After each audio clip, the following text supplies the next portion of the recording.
औज़ु बिल्लाहि मिनश शैतानिर रजीम बिस्मिल्लाहिर रहमानिर रहीम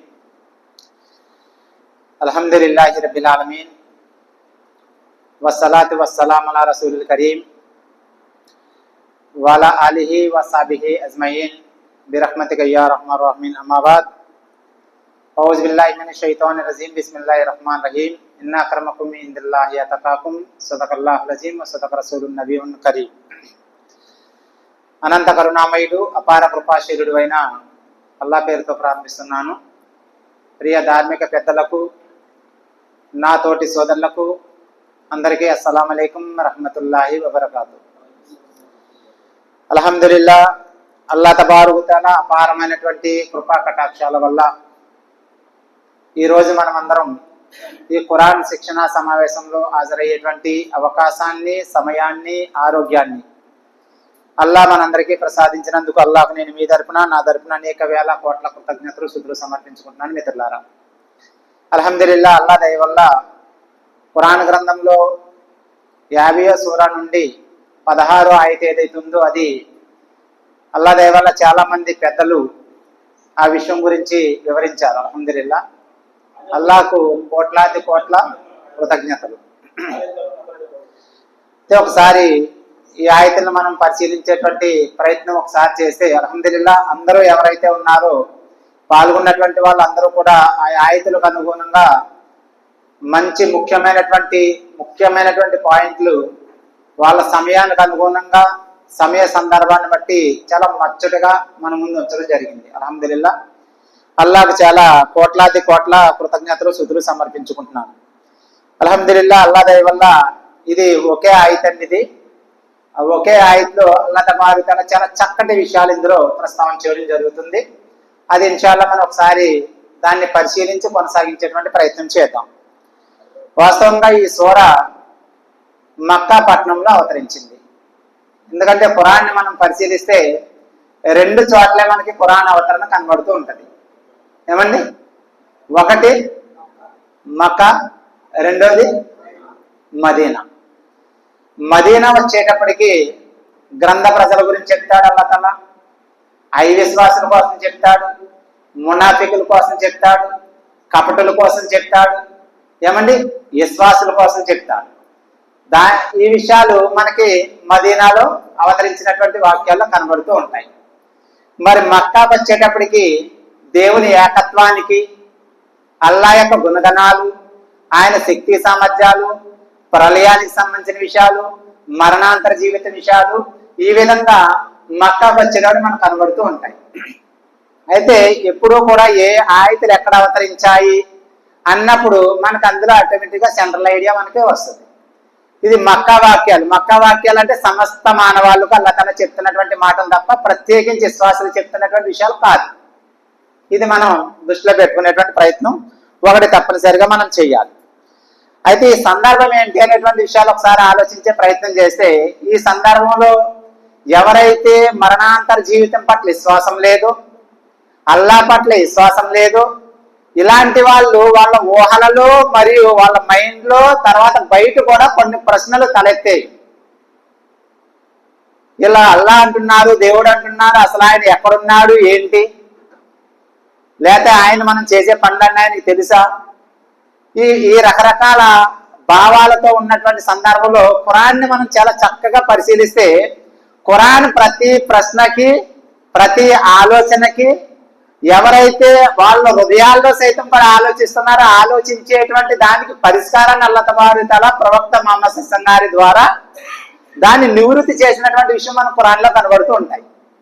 వాళ్ళ ఊహల్లో ఉన్నటువంటి విషయాన్ని కూడా బయటకు తీసి వాళ్ళు ఎలా అనుకుంటున్నారు, వాళ్ళకి యథార్థాన్ని ఎలా తెలుపు, వాళ్ళ నోటితో ఇలా పుసపుసలాడుకుంటున్నారు, పక్కకి వెళ్ళి దాని యథార్థాన్ని ఇలా తెలుపు అని అల్లాహ్ తబారక తఆలా అంతిమ ప్రవక్త, మానవ మోపకారి ముహమ్మద్ సల్లల్లాహు అలైహి వసల్లం గారి ద్వారా ఆ విషయాలు తెలియజేసేటువంటి విషయాలు మనకు కనబడుతుంటాయి. జిబ్రీల్ అలైహిస్సలాం గారిని పంపించి ఆయన ద్వారా ప్రవక్త ముహమ్మద్ సల్లల్లాహు అలైహి వసల్లం గారి యొక్క హృదయ పలకంపై ఆ వాక్యాలు సమయాన్ని బట్టి, సందర్భాన్ని బట్టి, అక్కడ ప్రజలు ఆలోచించేటువంటి వాటిని గురించి కొన్ని విషయాలు మనకి కనబడుతూ ఉంటాయి. అలాగే అల్లాహ్ ఏకత్వానికి సంబంధించినటువంటి విషయం చూస్తే అందులో ప్రజలు అంటారు, నువ్వు అల్లాహ్ అంటున్నావు కదా ఓ ప్రవక్త, నువ్వు ఆయన ఎలా ఉంటాడు, మేము ఆరాధించే వాళ్ళు పలానా, వాళ్ళు మేము పలానా దాంతో తయారు చేసుకున్నాం, పలానా రాతితో తయారు చేసుకున్నాం, పలానా బంగారంతో తయారు చేసుకున్నాం, పలానా ఎండుతో తయారు చేసుకున్నాం. నువ్వు చెప్పే దేవుడు దేంతో తయారు చేయమంటాడు, ఆయన గుణాలేంటి, ఆయన శక్తి సామర్థ్యాలు ఏంటి అన్నప్పుడు అల్లత పాటలు ఇఖ్లాస్ సూర 112వ సూర అవతరింపజేశారు. వాళ్ళు అడిగే ప్రశ్నలకు సమాధానం అంటే అది సందర్భం కాదు కాబట్టి అని చెప్తున్నాను, ఏ సందర్భంలో ఏ మాటలు వచ్చాయంటే ఈ సందర్భంలో వీళ్ళు ఏవైతే అపోహలు అపార్థాలు మరణాంతర జీవితం పట్ల అల్లా యొక్క శక్తి సామర్థ్యాల పట్ల అపోహలు గురై ఉన్నారో ఆ సందర్భంలో అల్లా తబారతల యొక్క వాక్యాలను తెలియచేసేటువంటి విషయాలు మనకు కనబడుతున్నటువంటి విషయాలు. ఇందులో మనం ఒక్కసారి మనం పరిశీలించేటువంటి పని చేస్తే ఏమంటున్నాడు అల్లా తబారతల, మేము మానవుణ్ణి సృష్టించాము.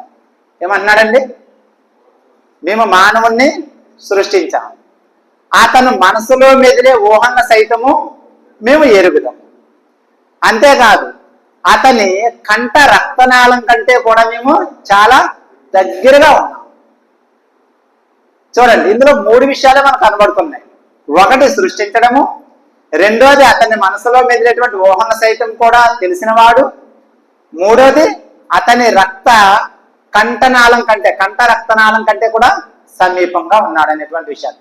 అంటే మీరు నేను ఎక్కడో ఉన్నాను అనుకుంటున్నారేమో, చూడలేను అనుకుంటున్నారేమో, వినలేను అనుకుంటున్నారేమో. కాదు నాయనా, నేను మీకు ఇంత సమీపంగా ఉన్నాను చెప్పే ముందు ఏమంటున్నాడంటే నేను మిమ్మల్ని సృష్టించాను అంటున్నాడు. అక్కడ అసలు విషయం అంతా దాగుంది. మనకి ఎందుకు దాగుంది, ఉదాహరణగా చిన్న మాట మిమ్మల్ని తెలియజేస్తాం. ఈ మొబైల్ని తయారు చేసినటువంటి వాడు ఉన్నాడు అనుకోండి, ఆ మొబైల్లో ఉన్నటువంటి ఎన్ని పార్ట్లు ఉన్నాయో అతనికి తెలుసు. ఒకవేళ ఏదైనా కంప్లైంట్ వస్తే అది ఏ కంప్లైంట్ వచ్చిందో కూడా ఆయనకు తెలుసు. ఇది ఎలా పనిచేస్తుందో తెలుసు. ఏమండి, ఈ విషయాలన్నీ తయారు చేసినటువంటి వాడు తెలుసా తెలీదా? కనుక తయారు చేసినటువంటి వాడి గురించి సెల్లో ఆయన పూర్తిగా తెలుసా తెలీదా, ఆయన దీంట్లో ఎంత కెపాసిటీ ఉందో ఆయనకు అర్థమైందా లేదా అనేసి తయారు చేసేటువంటి వాడి మీద డౌట్ పడుతున్నాం అనుకోండి, అసలు ఈ మొబైల్ తయారు చేసిందే నేనురా అంటాడు ఆయన. నేనే తయారు చేశాను కాబట్టి ఇందులో ఏమున్నాయో నాకు తెలియదా, ఎన్నాళ్ళు పనిచేద్దా నాకు తెలియదా, ఎప్పుడు ఆగిపోద్దా నాకు తెలియదా. అర్థమైంది? ఈ విషయాలు ఏదైనా తయారు చేసినటువంటి వాడు క్లారిటీగా చెప్పగలడా చెప్పలేడండి, చెప్పగలడా? కనుక ముందు గుండగా అల్లా తఆలా ఏమంటున్నాడంటే మేము మిమ్మల్ని సృష్టించాము అంటున్నా. ఎందుకంటే వెనకాల ఉన్నటువంటి విషయాలు నువ్వు నమ్మాలి అంటే ముందు విషయం ఏంటి, నిన్ను ఎవరు సృష్టించారో తెలుసుకోవాలి. ఆ విషయము ముందు మన జ్ఞాన పరిధికి వస్తే ఆయన ఎంత దగ్గరగా ఉన్నాడో లేకపోతే మన విషయాలు ఆయన తెలుసా తెలియదు అనేటువంటి విషయాలు చాలా స్పష్టంగా మనకు అర్థం అవడానికి అవకాశం ఉంటుంది. కాబట్టి ముందేమన్నాడు అల్లా తఆలా, ముందు చెప్పచ్చు కదా, ఇది మీ ఊహల్లో మెదిలే మీ మనసులో మెదిలే ఊహల సైతం నాకు తెలుసు, నేను మీ రక్త కంఠనాళం కంటే దగ్గరగా ఉన్నానని చెప్పి తర్వాత నేను సృష్టించానని చెప్పచ్చు కదా. ముందెందుకు చెప్తున్నాడంటే ఈ 2 విషయాల్లో అపోహలు ఉన్నారు కాబట్టి అసలు యథార్థాన్ని అల్లా తబారతల యొక్క వాక్యాల ద్వారా ప్రస్తావన చేయడం జరుగుతుంది. మిత్రులారా, ఇక్కడ మరో సందర్భాన్ని కూడా మనం చూసేటువంటి ప్రయత్నం చేస్తే మొట్టమొదటిగా ఏంటి, మేము మానవుణ్ణి సృష్టించాము. సృష్టించినప్పుడు ఈ యొక్క అవయవాలు, మనస్తత్వము, వాడి పరిస్థితులు, వాడి వ్యవహారాలు అన్ని కూడా ఎవరికి తెలుసండి, సృష్టించినటువంటి అల్లాహకు తెలుసు. తెలియదంటారా? తెలియదండి. నేను ఒక మొబైల్ కోసం మీకు ఉదాహరణ చెప్పాను. కనుక నా ఇంటి గురించి నాకు తెలియదా, ఎన్ని కిటికీలు ఉన్నాయో, ఎన్ని గుమ్మాలు ఉన్నాయో, ఏ పరిస్థితి ఎంతో, ఎన్ని గజాలు ఎవరు నాకు తెలియదా? అలాగే సృష్టించినటువంటి అల్లాహ్ కూడా అన్నీ తెలుసు.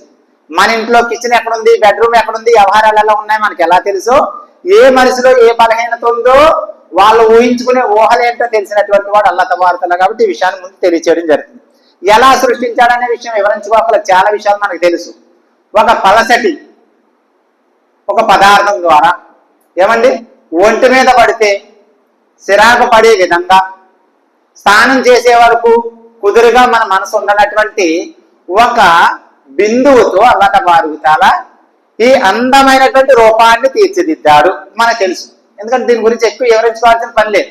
ఏంటి, దాన్ని ఆ బిందువుని రక్తపు ముద్దలా చేసి, ఆ రక్తపు ముద్దను మాంసపు గండలా చేసి, ఆ మాంసపు గండను ఎముకలుగా చేసి, ఆ ఎముకలపై మాంసాన్ని తొడిగి, మాంసానికి ఎముకలకి మధ్య అనేక రకాల మనం ఉపయోగించుకుంటే అన్ని అవయవాలను కూడా, అది గుండె, లివరు, ఊపిరితిత్తులు, లేకపోతే కిడ్నీలు, నరాలు, పేగులు అన్ని కూడా అందంగా పొందికగా తయారు చేసి మళ్ళా మీకు లోపల ఒక మనసును పెట్టి ఏమండి అది మిమ్మల్ని చెడుల వైపు ప్రేరేపించే విధంగా ఉంటుంది, ఒక్కొక్కసారి మిమ్మల్ని మంచి వైపు నాకు ఆహ్వానించే విధంగా ఉండేటువంటి ఒక మిషన్ కూడా నేను పెట్టి అన్ని తయారు చేసినటువంటి నాకు మీ ఆలోచన గురించి తెలియదా అని ఇక్కడ ప్రశ్న ఉందన్నమాట. మనకి తెలియదా అన్నటువంటి విషయం ఒకసారి మనం చూసేటువంటి పని చేయాలి. మనిషి బాహ్యాన్ని కూడా అంతర్గతాన్ని కూడా ఎలా ఉంటాడో అల్లాహకు పూర్తిగా తెలుసు. బాహ్యంగా బయట ఎలా ఉంటాడో అల్లాహకు తెలుసు, అంతర్గతంగా అంటే గోప్యంగా కూడా ఎలా ఉంటాడో అల్లాహకు తెలుసు. ఎందుకంటే ఆయన తయారు చేసినటువంటి వాడు ఆయన కాబట్టి ఆయనకి తెలియకపోవడం ఏంటి? కానీ సమాజం ఏమనుకుంటుంది, ప్రజలు ఏమనుకుంటున్నారంటే ఆయనకి విషయాలన్నీ ఎలా తెలుస్తాయి అనుకున్నారు. ఎందుకు అనుకుంటున్నారంటే వాళ్ళు అంతవరకు పూజించేటువంటి దైవాలు ఎవరైతే ఉన్నారో వాళ్ళకి ఆ విషయాలు తెలియవు కాబట్టి. ఎందుకంటే మనిషి ఎదురుగుండా ఉన్నటువంటి విషయాలు తెలుసు కానీ వెనకాల ఉన్నటువంటి విషయాలు తెలియవు. కానీ ఆయనకి సర్వాన్ని సృష్టించినటువంటి ఆయన ఎవరినైతే ఆరాధిస్తున్నారో వారిని కూడా సృష్టించింది ఈయనే కాబట్టి వారిని సృష్టించడమే కాదు ఆ మిషన్ ఎలా పనిచేస్తుందో కూడా ఆయనకి తెలిసి అనేటువంటి విషయాన్ని ఒక విషయాన్ని ప్రస్తావన చేయడం జరుగుతుంది. ఇందాక గురువుగా చాలా చక్కగా చెప్పారు. ఈ వాక్యంలో ఒకటి హెచ్చరిక ఉంది, రెండోది భరోసా ఉంది. రెండు ఉన్నాయి ఇందులో. ఒకటి హెచ్చరిక ఏంటి అనేటువంటి విషయాలు మనం చూసేటువంటి ప్రయత్నం చేస్తే ఇది మనిషికి హెచ్చరిక. చెడు ఆలోచనను కూడా నియంత్రీకరించుకోవాలనే విషయాన్ని ఈ ఆయత చెప్తుంది. ఏం చెప్తుందండి? చెడు చేయడం మాత్రమే కాదు, చెడు ఆలోచన సైతం కూడా నియంత్రీకరించుకోవాలని ఆయత చెప్తుంది. 50వ సూరాలో 16వ ఆయత మనకి ఏం చెప్తుందంటే మేము మానవుని సృష్టించాము, అతను మనసులో మెదిలే ఊహంల సైతం మేము ఏం చేద్దాం, ఎరుగుదాము అంటే తెలుసుకుందాము అనేటువంటి విషయాన్ని చెప్తున్నారు. కానీ ఇందులో ఉన్నటువంటి విషయం ఏంటి? ఇక్కడ చెడు ఆలోచనలు, చెడు చేయడం కాదు. మనం బయట చెడు చేయడం, ఇప్పుడు వ్యభిచారం, తాగుడు, జోజం, మద్యపానం, దైవేతర ఆరాధన ఇవన్నీ బహిరంగంగా చేసేటువంటి ప్రక్రియ. ఇది అల్లాకే కాదు బయట ఉన్న ప్రజలకు కూడా తెలుసు. కానీ నీ మనసులో ఊహించేటువంటి ఊహలు తెలిసినటువంటి వాడు సృష్టిలో ఎవరు లేరు. ఉన్నారంటారా? మనసులో ఊహించుకునే ఊహలు తెలిసినటువంటి వారు ఎవరు లేదు. ఎవరున్నారు? ఆ మనసును సృష్టించినటువంటి అల్లాహ్ మాత్రమే ఉన్నాడు. మక్కాలో ఉన్నటువంటి ప్రజలు అంటే కాఫిర్లు, అంటే తిరస్కారులు, ధిక్కారులు ఎవరైతే ఉన్నారో వారు అల్లాహ్ యొక్క జ్ఞానం, ఆయన శక్తి పట్ల, జ్ఞానం పట్ల సందేహాలు వ్యక్తం చేసేవారు. ఒకటి. రెండో విషయం ఏంటంటే మనిషి చనిపోయినప్పుడు మళ్ళీ ఎలా లేపబడతాడు అనే ప్రశ్నలు వేసేవారు. ఎవరికి? ప్రవక్త ముహమ్మద్ సల్లల్లాహు అలైహి వసల్లం గారికి వేసేవారు. మూడో విషయం ఏంటంటే మనిషి అంతర్గతంలో ఉన్న ఆలోచనలకు అల్లాహ్ తెలియవని అనుకునేవారు. ఈ మూడు అనుకునేటువంటి సందర్భంలో ఈ విషయాన్ని అల్లాహ్ తబారక వ తఆలా ప్రవక్త ముహమ్మద్ సల్లల్లాహు అలైహి వసల్లం గారి ద్వారా ఈ వాక్యాలు అవతరించినటువంటి విషయాన్ని ఇక్కడ మన సందర్భం. ఒకటేంటి? అల్లాహ్ సంపూర్ణమైనటువంటి జ్ఞానం గురించి వాళ్ళకి నమ్మకం ఉండేది కాదు. ఏమండి? రెండో విషయం ఏంటి అనేటువంటి విషయం మనం చూసుకునేటట్టయితే ఆయన శక్తి మీద, అల్లాహ్ యొక్క శక్తి సామర్థ్యాల మీద కూడా సందేహం కలిగి ఉండేటువంటి వారు. మూడో విషయం మనం చూసుకుంటే మనిషి చనిపోయిన తర్వాత మళ్ళీ ఎలా లేపబడతాడని ప్రశ్నలు ప్రవక్త ముహమ్మద్ సల్లల్లాహు అలైహి వసల్లం అడిగేవారు. ఇక నాలుగో విషయం చూసుకునేటట్టయితే మనిషి అంతరంగంలో దాగి ఉన్నటువంటి విషయాలు అల్లాహ్కి ఎలా తెలుస్తాయి అనేటువంటి భ్రమలో ఉన్నప్పుడు ప్రశ్నలు వేసేటప్పుడు అల్లాహ్ తబారక వ తఆలా యొక్క వాక్యాలు వాళ్ళ యొక్క భ్రమలకు, వాళ్ళ ప్రశ్నలకు నివృత్తిగా అల్లాహ్ తబారక వ తఆలా యొక్క వాక్యాలు అవతరింపజేశారు. ముందుగా మనం ఆ విషయాలు తప్పనిసరిగా ప్రశ్నకి సమాధానం చూసుకునేటువంటి ప్రయత్నం చేయాలి. మిత్రులారా, ఇది ముఖ్యంగా అల్లాహ్ మనిషిని సృష్టించాడు. మనం మాట్లాడుకున్నాం, అల్లాహే మనిషిని సృష్టించాడు. మనిషి బాహ్యాన్ని కూడా అంతర్గతం కూడా ఎలా ఉంటుందో అల్లాహకు పూర్తిగా తెలుసు. మళ్ళా కొద్దిగా తెలియడం కాదు, అల్లాహకు బాహ్యము అంతరంగం అంటే లోపల ఉన్నటువంటివి బయట ఉన్నటువంటివి కూడా సృష్టించినటువంటి అల్లాహకు పూర్తిగా తెలుసు. మళ్ళీ కొద్దిగా తెలుసు, కొద్దిగా తెలియకపోవడం అనేటువంటి విషయం కాదు. ఇక్కడ అల్లాహ్ యొక్క శక్తి సామర్థ్యాలను అల్లాహ్ తబారక వ తఆలా ప్రవక్త ముహమ్మద్ సల్లల్లాహు అలైహి వసల్లం ద్వారా ప్రస్ఫుటం చేస్తున్నాడు. ప్రస్ఫుటం చేస్తున్నాడు. ఇక్కడ మనం భావించవలసినటువంటి రెండో కోణం మనం చూస్తే, మీరు ఎవరి ముందైతే తలలు వంచుతున్నారో వాళ్ళకి సంపూర్ణమైనటువంటి జ్ఞానం లేదు. వాళ్ళ బయట విషయాలే కొన్ని చూడగలరు, అంతరంగ విషయాలు చూడలేరు. అర్థమైందండి? ఎందుకంటే వారు కూడా సృష్టింపబడ్డారు కానీ సృష్టించినటువంటి వారు కాదు కాబట్టి. రెండో కోణంలో అది కనపడుతుంది. ఒక కోణంలో దేవుని యొక్క శక్తి సామర్థ్యాలు, అల్లాహ్ యొక్క శక్తి సామర్థ్యాలు కూడా ఇక్కడ కనబడుతున్నటువంటి విషయం మిత్రులారా.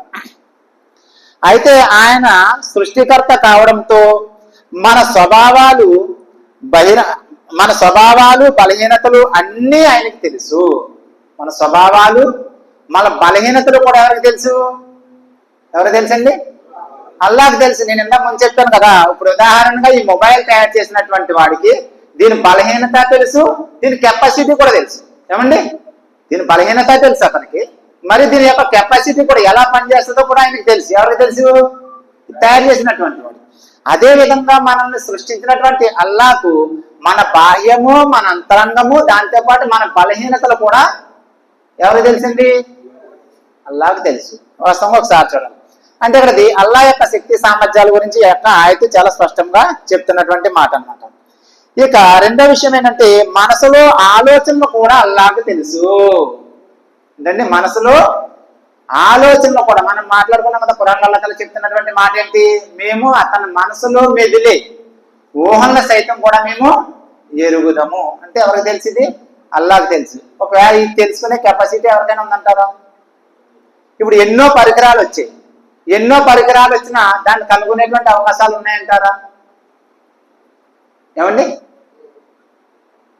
ఎందుకంటే మనిషి బయట మనిషి ఒకలా ఉంటాడు, లోపల ఒక రకంగా ఉంటాడు.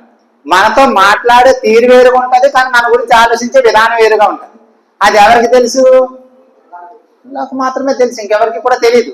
ఆ పరిజ్ఞానం కేవలం సర్వసృష్టికర్త అయినటువంటి అల్లాహకు మాత్రమే ఉన్నది. ఈ విషయం మనం ఒకసారి చూసేటువంటి ప్రయత్నం చేయాలి.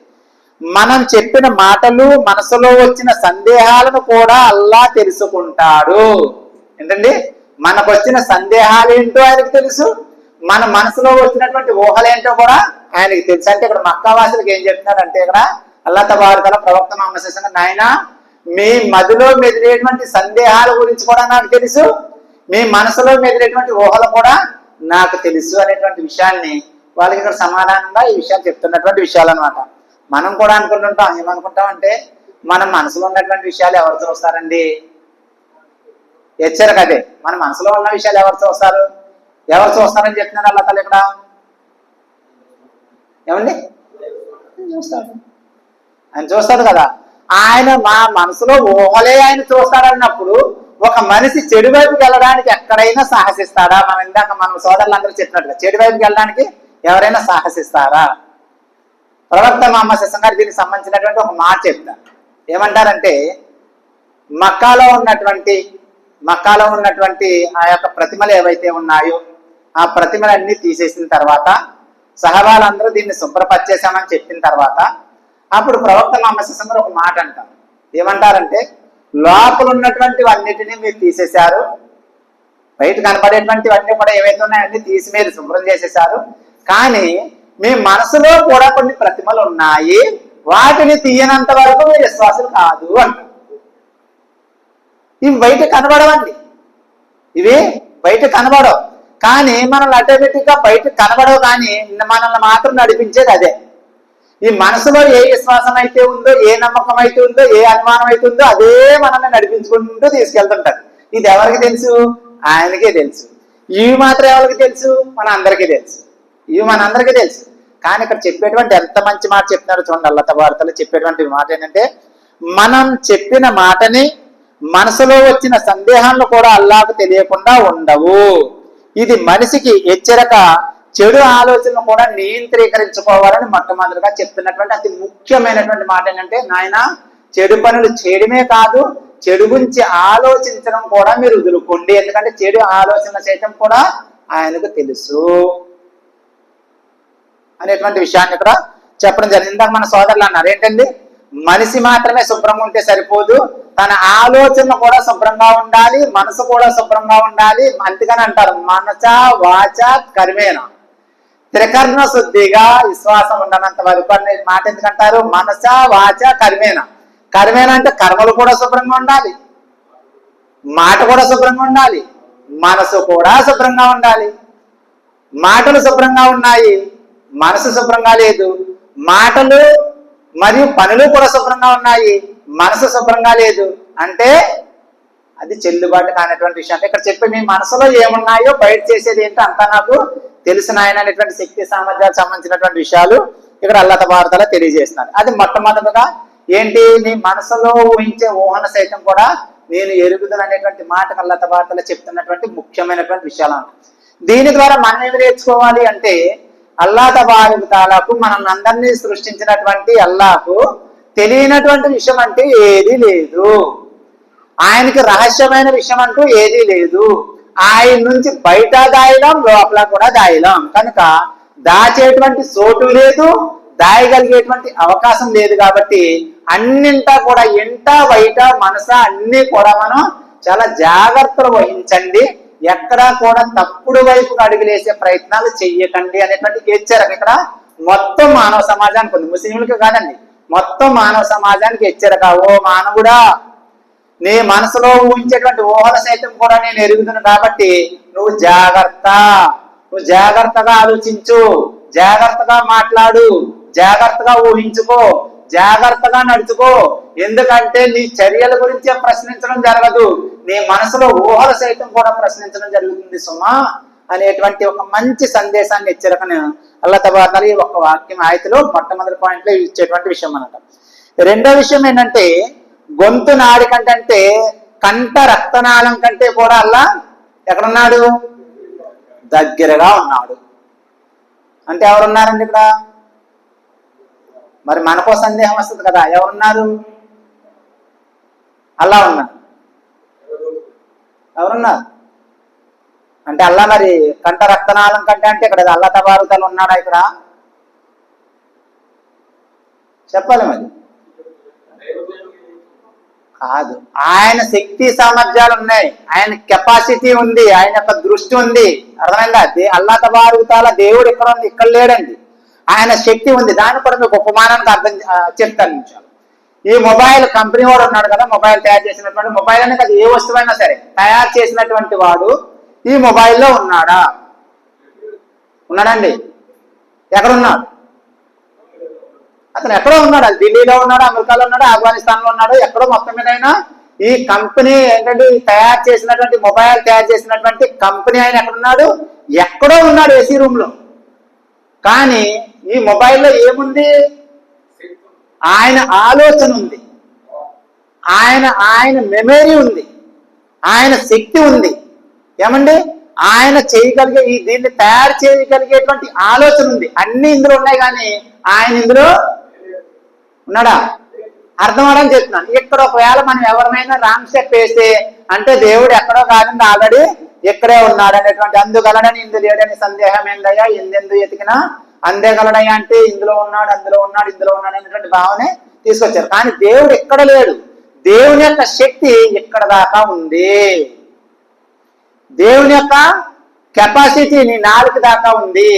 నీ నాలుక నుంచి బయటికి వెలువడేటువంటి స్వరం ఏదైతే ఉందో దాని మధ్య కూడా ఆయన యొక్క శక్తి పనిచేస్తూ ఉంది అనేటువంటి విషయం. దైవదూతల గురించి కాదండి, ఇక్కడ కేవలం అల్లా యొక్క శక్తి గురించే చెప్తున్నారు. దైవదూతల గురించి చెప్పట్లేదు, కిరామన్ కాతిబీన్ అనేటువంటి వాళ్ళ గురించి చెప్పట్లేదు, అల్లా యొక్క శక్తి గురించి చెప్తున్నారు. ఆయన ఎక్కడో ఉన్నాడు, దేవుడు సృష్టించేసి ఆయన ఎక్కడో ఉన్నాడు, పైన ఉన్నాడు అనేటువంటి విషయాలు ఖురాన్ చెప్తుంది కదా.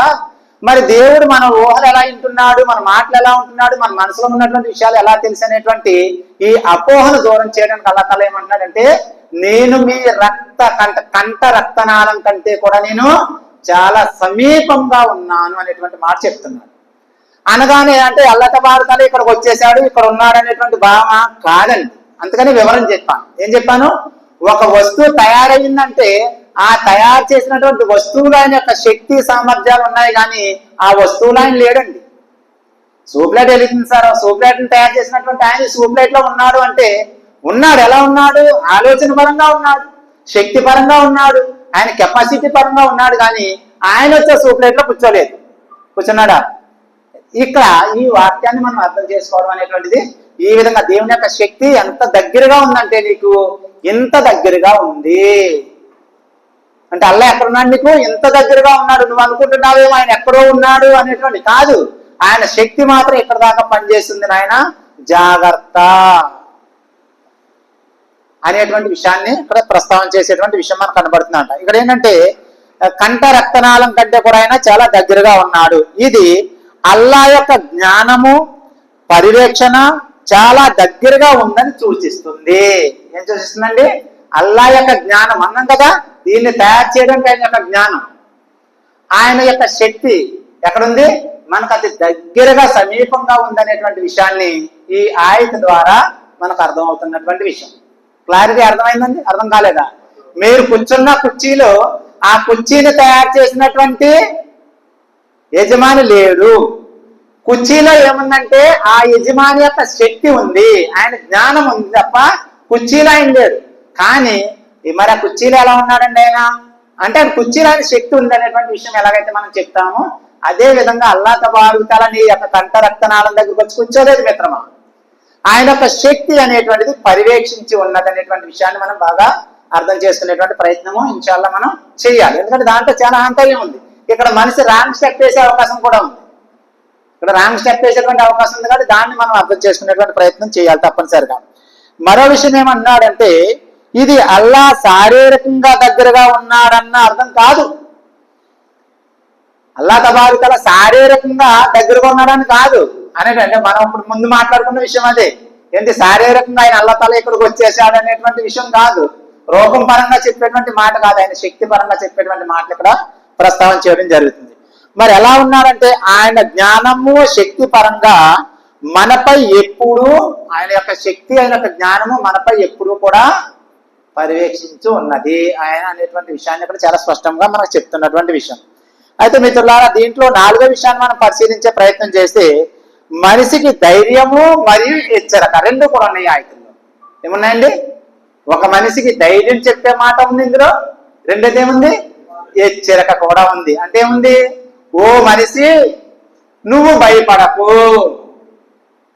నువ్వు చీకట్లో ఉన్నానని చీకటితో భయపడవలసిన పని లేదు, ఆపదలో ఉన్నానని ఆపదకు భయపడవలసిన పని లేదు, అడవిలో ఉన్నానని దానికి భయపడవలసిన పని లేదు. ఎందుకంటే నీతో నా యొక్క శక్తి ఉన్నది. నువ్వు ఒంటరిగా మాత్రం లేవు. ఒంటరిగా ఒక వ్యక్తి ఉంటే రెండోవాడు అల్లాహ్ అన్నారు ప్రవక్త ముహమ్మద్ సల్లల్లాహు అలైహి వసల్లం. 2 వ్యక్తులు ఒంటరిగా ఉంటే మూడోవాడు అల్లాహ్ అన్నారు. అల్లాహ్ అంటే దాని అర్థం ఏంటంటే ఆయన వచ్చి నిలబడతాడు కదా, ఆయన యొక్క శక్తి ఉన్నది, ఆయన యొక్క పరిరక్షణ ఉన్నది అనేటువంటి విషయంలో ఉన్నటువంటి గొప్ప ఆంతర్యం దాగున్నటువంటి విషయం అంట. మనం చిన్న చిన్న ఆటలకు భయపడిపోతుంటాం కదా, నాకు ఎవరు తోడు లేరు, నేను ఒక్కడే వెళ్తాను. నువ్వు ఒక్కడే వెళ్ళట్లేదు అంటున్నాడు అల్లాహ్ తఆలా ఇక్కడ. ఒక ధైర్యాన్ని ఇస్తున్నాడు. ఏమిస్తున్నాడు? నువ్వు ఒక్కడే వెళ్ళడం లేదు, నీ వెనకాల నా శక్తి కూడా వస్తున్నది, నా శక్తి కూడా పర్యవేక్షించి ఉన్నది, నీ వెంట నేనున్నాను అంటున్నాడు అల్లాహ్ తబారక. అదే మాట మన గురుగారు చెప్పారు. ఏమన్నారంటే 2వ సూరాలో చెప్పినటువంటి 186 ఆయతులు చెప్తాడు. 2వ సూరాలో అల్-బకరా సూరాలో 186 ఆయతులు అంటాడు. ఓ ప్రవక్త సల్లల్లాహు అలైహి వసల్లం, పిలిచేవాడు నన్ను పిలిచినప్పుడు, ఏంటండి? పిలిచేవాడు నన్ను పిలిచినప్పుడు నేను అతని పిలుపుని వింటాను మరియు సమాధానం కూడా పలుకుతానని ఓ ప్రవక్త నీవు వారికి చెప్పు అని వదిలేదు. కింద కండిషన్ ఎట్టాను అని చెప్పదులే. నీకు ఎవరు కూడా పెడితే వాళ్ళు కూడా తోడుకొచ్చి అని ఎవరు కూడా మళ్ళీ ఏమన్నాడు అక్కడ? కానీ వారు ఏం చేయాలి? నన్ను విశ్వసించాలి, నా సందేశాన్ని స్వీకరించాలి. కండిషన్ అన్నమాట. అది అర్థమైందండి? అక్కడ చెప్పేది ఒకటేంటంటే నేనున్నాను, నన్ను పుట్టించినవాడు అంటే మానవుడు, నన్ను పుట్టించినటువంటి దైవం ఉన్నాడు, ఆయనే నన్ను పుట్టించాడు, ఆయనే నన్ను తినిపిస్తున్నాడు, ఆయనే నన్ను నడిపిస్తున్నాడు, ఆయనే నన్ను ఆలోచింపజేస్తున్నాడు. ఇవన్నీ చేసేటువంటి ఒక క్రియేటర్ ఎవరైతే ఉన్నాడో ఆయన సర్వసృష్టికర్త అయినటువంటి అల్లాహ్ ఉన్నాడు అనే విశ్వాసము, ఆయన పంపినటువంటి గ్రంథాల యొక్క అనుచరణ హితబోధలు ఏవైతే ఉన్నాయో ఈ రెండు నీలో ఉంటే నీ మొర నేను ఆలకించడమే కాదు సమాధానం కూడా పలుకుతున్నాను అని ఓ ప్రవక్త సల్లల్లాహు అలైహి వసల్లం నీ వాళ్ళకి చెప్పు అన్నాడు. అంటే మనం చాలా మంది దువా చేసేటప్పుడు కూడా చాలా సెన్సిటివ్, అల్లాహ్ తఆలా వింటున్నాడు అంటారా లేదంటారా? మన దువాలు ఎన్నిసార్లు చేసినా సరే ఏమీ దానికి ఏంటంటే దాన్ని పరిష్కారం రావడం లేదేంటి? ఈ విషయాలు కూడా చాలా మంది అంటుంటారు. నేను ఎన్నోసార్లు అడుగుతున్నానండి, వారం నుంచి, నెలల నుంచి, సంవత్సరాల నుంచి అడుగుతున్నాను, కానీ నా మరలు అల్లాహ్ ఆలకించట్లేదేంటి, నా సమస్య తీరడం లేదేంటి అనేటువంటి విషయాలు కూడా చాలా మాట్లాడుకుంటూ ఉంటాం. ఆయన వింటున్నాడు, వినడమే కాదు సమాధానం కూడా పలుకుతున్నాడు. కానీ అడిగే వ్యక్తిలో ఈ 2 గుణాలు ఉన్నాయో తెచ్చి చూసుకోవాలి. అర్థమైందా? ఉదాహరణగా చిన్న మాట చెప్తాను, ఉదాహరణ ద్వారా బాగా అర్థమవుతుంది కాబట్టి. ఉదాహరణగా ఇళ్ల స్థలం గురించి నేను పంచాయతీలోనో లేకపోతే మున్సిపాలిటీలోనో అప్లికేషన్ పెట్టుకున్నాను. ఏమండి?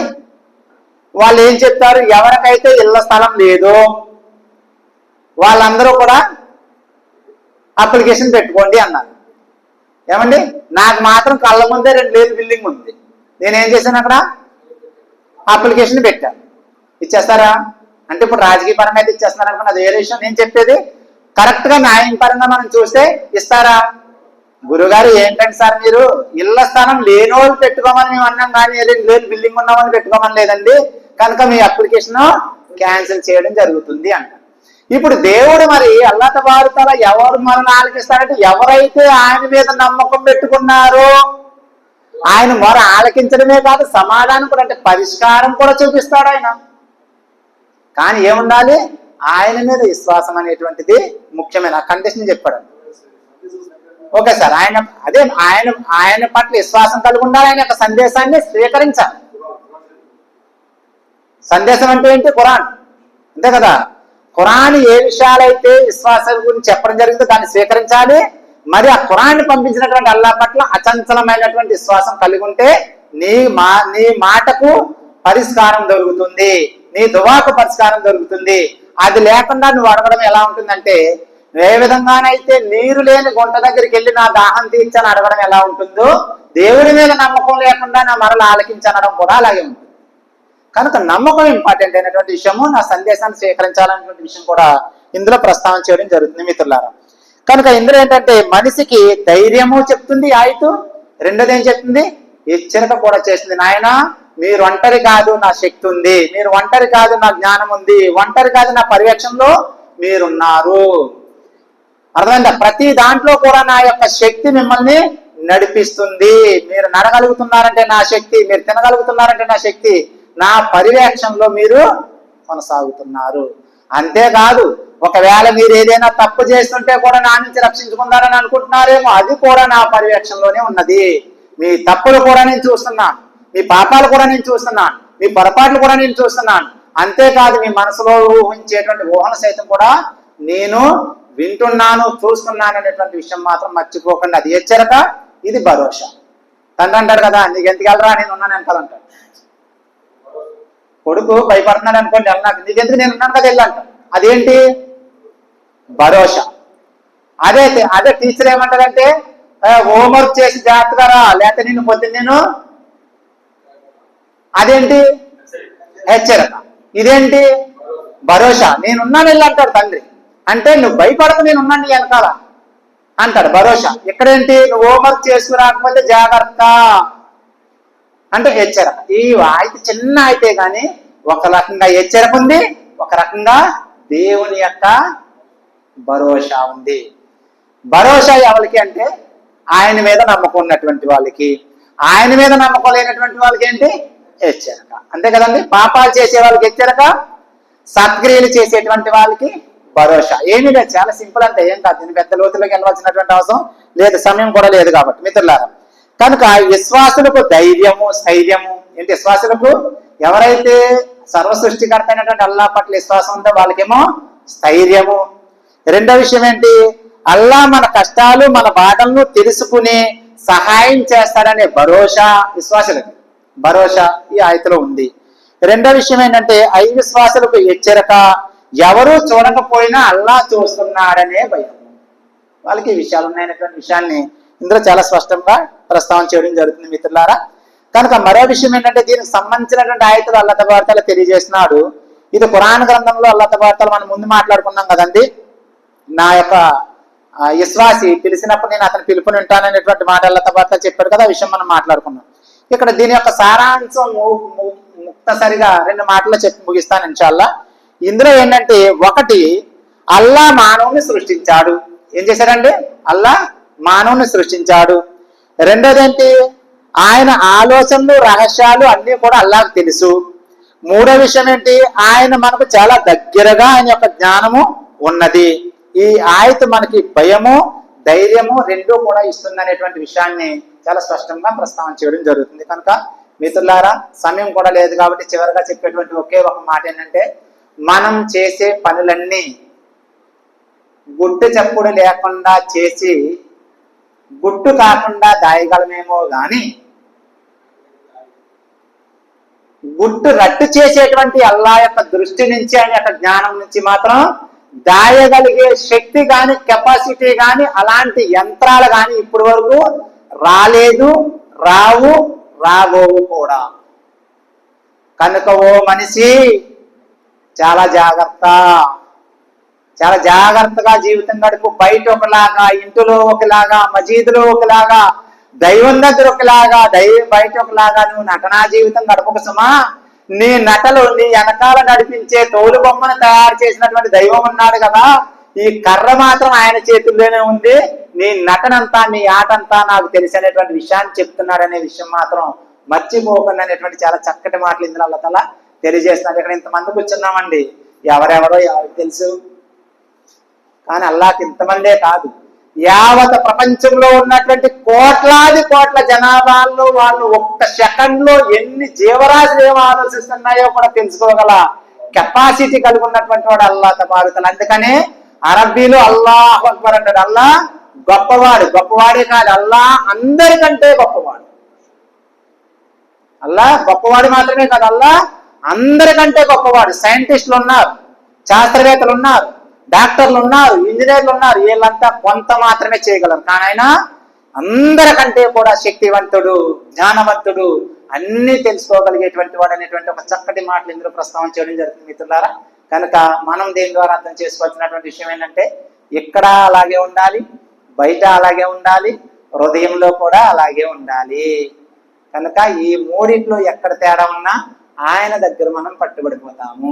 కనుక అల్లాహ్ తబారక తఆలా మిమ్మల్ని, నన్ను, మనందరికీ కూడా చెప్పే కంటే వినే కంటే ఆచరించే భాగ్యాన్ని ప్రసాదించాలని, మన కంఠంలో ఊపిరి ఆగిపోకముందే మనల్ని సృష్టించినటువంటి అల్లాహ్ను గుర్తించి ఆయన శక్తి సామర్థ్యాలను తెలుసుకుని మనం ఆయనకి అంకితమై జీవితం గడిపేటువంటి భాగ్యాన్ని కూడా అల్లాహ్ ప్రసాదించాలని మనస్ఫూర్తిగా కోరుకుంటూ ఈ ఖురాన్ యొక్క వాక్యాన్ని, ఈ ప్రసంగాన్ని ముగిస్తున్నాను. అల్హమ్దులిల్లాహి రబ్బిల్ ఆలమీన్. అస్సలాము అలైకుం వరహ్మతుల్లాహి వబరకాతుహు.